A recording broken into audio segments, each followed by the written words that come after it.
Dito tayo. Wala pa masyadong dumadaan. Wala pa mga vendors na dumadaan, pero mga sasakyan na dumadaan.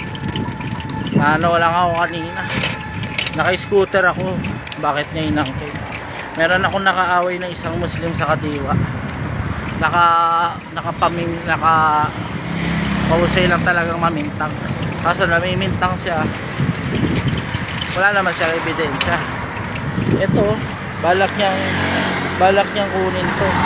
Ito yung mga kinukuha niya, sasabihin niya, saan mo kinuha yan?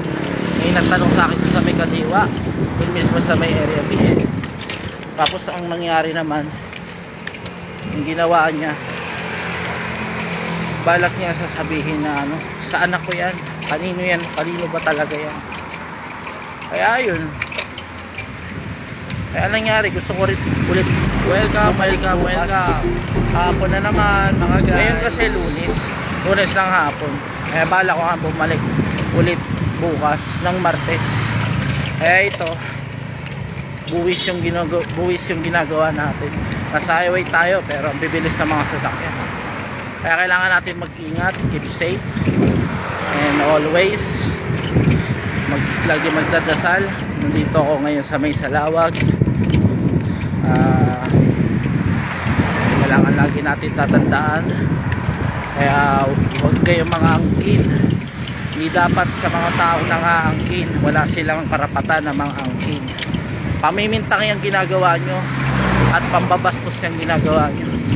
Pamimintang yan, at saka wala silang karapatan na mamintang kahit hindi naman sa kanila aangkinin nila. Hindi naman tama yung ginagawa nila, puro asal nila, mga inutil.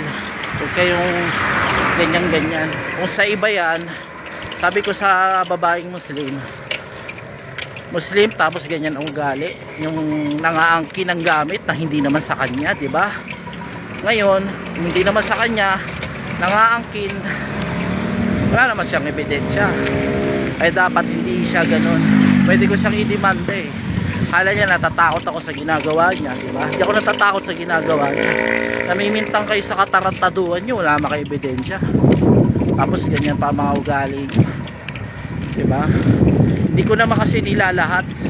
Hindi lahat ng Muslim ganyan yung namimintang basta-basta. Ayoko lang makasira sa relihiyon ng iba. Ako laking Kristiyano ako, pero sa totoo lang hindi ako naninira ng kahit na kung sino. Pero na lang ko sana, kung ginagawa nyo, kung panluloko yung ginagawa nyo, ayoko na makipag-usap sa inyo. Kaya panluloko na yan. Kaya umalis na lang kayo sa harapan ko, yung kayo kailangan. Kaya yun na lang, bye bye.